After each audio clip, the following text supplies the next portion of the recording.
What if I told you it's looking like Chameleon is best in slot?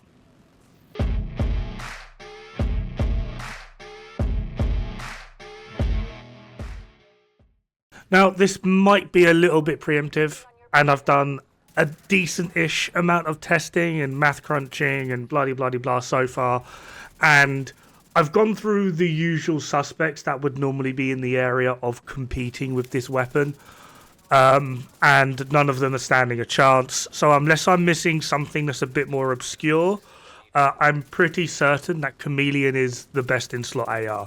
Pretty certain. That being said, there are still going to be questions of uptime and overall performance because of how the talent works.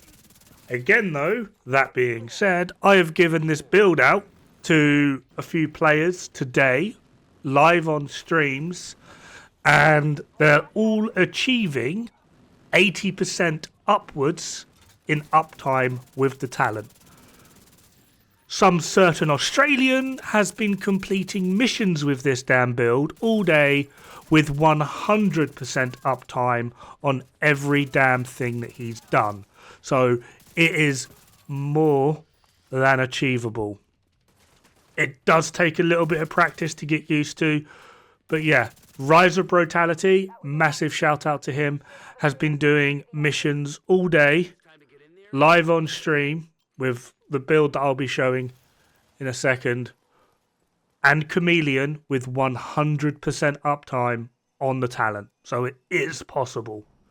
That being said, he is also a very, very talented player that probably should go outside and touch grass.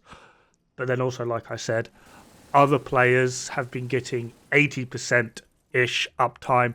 I'm averaging about 60 to 70 at the moment, but I'm also off my nut on painkillers and can barely even see straight, let alone shoot straight. So, yeah.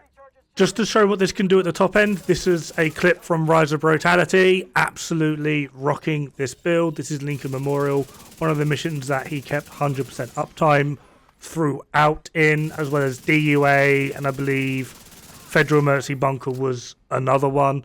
But yeah, like, it is absolutely just annihilating everything in his path. It's just, yeah, great little build. Annoyingly, it is yet another Strikers build, but hopefully with the addition of Chameleon, with the buff to the base damage as well as the changes to the talent, it should be enough to at least feel somewhat fresh. And we are using an interesting piece, and maybe some of you have figured it out by now by looking at the ammo count. If you haven't, you're probably looking at the ammo count now. As for the changes to Chameleon, it got a rather hefty increase in its base damage of 4,700, taking it from 39,960 to 44,660. And what got me interested in the Chameleon at this point is previously the meta AR has basically been FAMAS, which was 44192. With the same RPM. So this now, at base, has more DPS than a FAMAS did, and FAMAS was considered the meta AR. So now the question would be the talent. Luckily, the talent also got changed. Lots of words here, but essentially, the middle buff was 75 shots. It's now 65, and the bottom buff was 30 shots. Now it's 20. So this is not the biggest change, but it certainly makes the overall achievability and uptime capability of the Chameleon's talent a lot more viable in the long run. Anyway, the build. 4-piece strikers. Sorry, not sorry. Chest to chest with obliterate, pretty standard, but now we're going to be using Eagle's Grasp. And Eagle's Grasp on something like Chameleon might seem a little bit questionable. However, it is twofold. The extra 15% handling, along with utilising it on strikers, does allow Chameleon to get somewhat worthwhile accuracy, so that even at a greater range over its normal optimal range, it can still perform. We've managed to test it, getting pretty damn accurate shots up to about 38 meters, which puts it near enough in line in terms of accuracy with most other ARs. Without the buff, it seriously suffers because it has the lowest optimal range of the ARs, but if you're able to at least get the middle buff, this can help compensate. As well as that extra magazine capacity is kind of nice on Chameleon for the simple reason of the middle buff now requires 60 shots on the body, the chest. You have a 58 round mag, which basically means within one magazine, you should be able to get at least one of the buffs. If you're really, really accurate and play at close range, you can get both the top and bottom buffs. Top requires 30, bottom requires 20, that leaves you with 18 rounds. Or you can get, hopefully, a good portion of your middle buff and all of your top. It basically just allows you to get more of that buff active, up and running within a single magazine without having to worry too much about the overall performance of the weapon without the buff. That being said though, what you are looking at now is Chameleon versus Dod-Foamath on the exact same build without any talents or buffs active other than strikers. Dod-Foamath is barely winning by like 2% on average.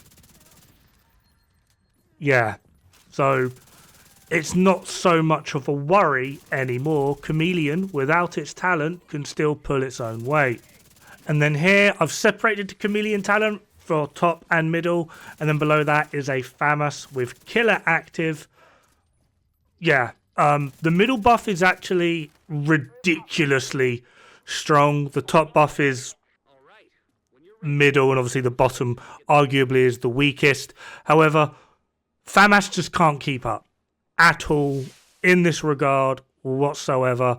And then due to the fact that we're able to get a greater uptime of the Chameleon buff, yeah, I'm having a hard time finding something that is actively consistently capable of outperforming Chameleon within the AR space, by the way. Just in case you want to see what this buff is capable of at full, yeah, it's huge. It's absolutely massive. It's like a 40% difference. And I've added Bighorn in because I know someone's going to go, hoo-hoo, Bighorn. Yeah, sure, on headshot only.